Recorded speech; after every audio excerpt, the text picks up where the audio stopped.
Sejam bem-vindos a mais um capítulo de A Origem Suprema. Hoje, nos aprofundaremos ainda mais na escuridão.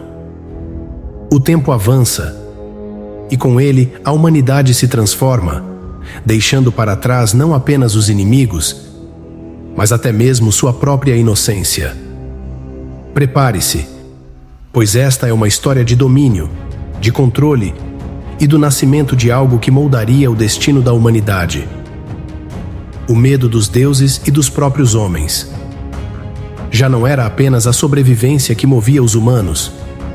Agora, era o desejo de subjugar.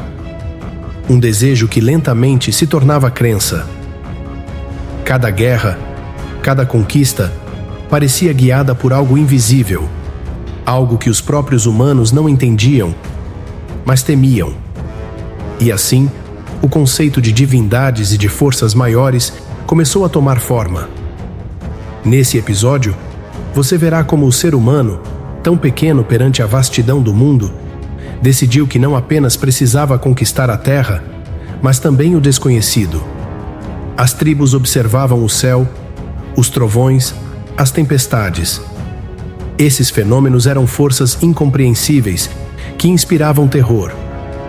Em algum momento, os primeiros homens começaram a acreditar que esses eventos tinham vontade própria, que os céus e a terra eram governados por seres invisíveis, poderosos e imprevisíveis. Nascia o conceito dos deuses, e com ele, o medo. O medo do desconhecido, o medo do castigo, o medo de que seus atos de crueldade tivessem um preço além da morte. Era o surgimento de uma nova forma de controle, não mais apenas entre os homens, mas entre eles e as forças que agora temiam.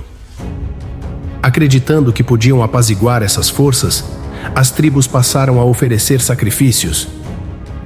Primeiramente foram os animais, mas, ao verem a força do terror nos olhos de seus semelhantes, os líderes logo perceberam que o maior sacrifício, o que trazia maior impacto, era o sangue humano. Assim, o primeiro ritual de sangue foi realizado. O primeiro sacrifício humano. Não era apenas uma oferenda.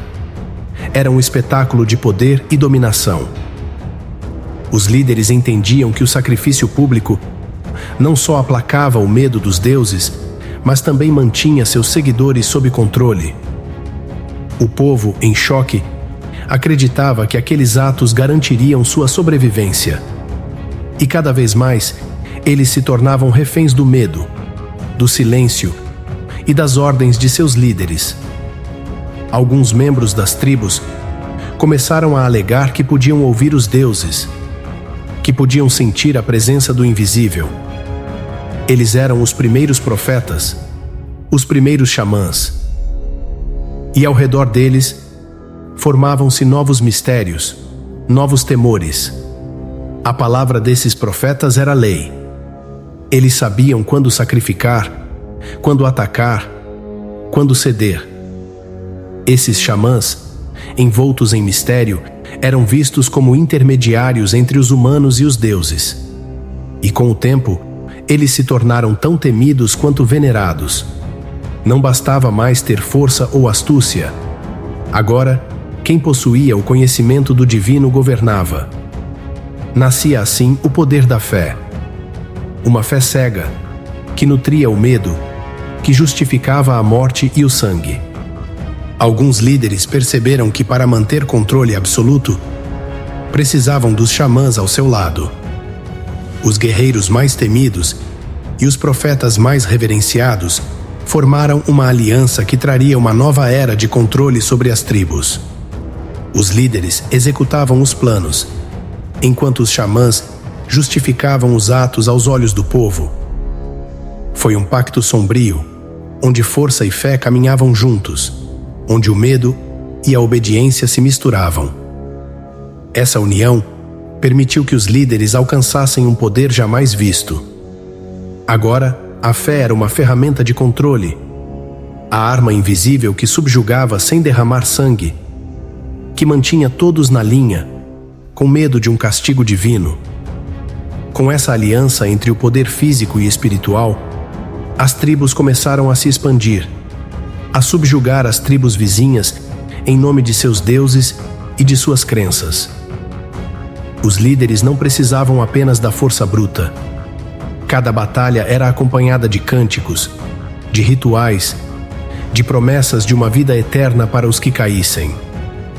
As tribos conquistadas eram forçadas a aceitar esses deuses, a temer os mesmos castigos. A crença se expandia como uma sombra, e o mundo, pouco a pouco, se tornava um lugar mais sombrio, onde a fé era imposta com a espada e o sangue. O medo dos céus, das forças invisíveis, tornava-se uma arma de poder absoluto. Após cada batalha, um silêncio denso pairava. Os líderes, com as armas ainda manchadas de sangue, agradeciam aos deuses, acreditando que cada vitória era uma recompensa, uma confirmação de sua superioridade. Mas no fundo, uma pergunta persistia: será que os deuses os apoiavam realmente? Ou será que o castigo estava apenas esperando para cair? Esse era o mistério que os acompanhava, o terror sussurrado nas noites de vigília.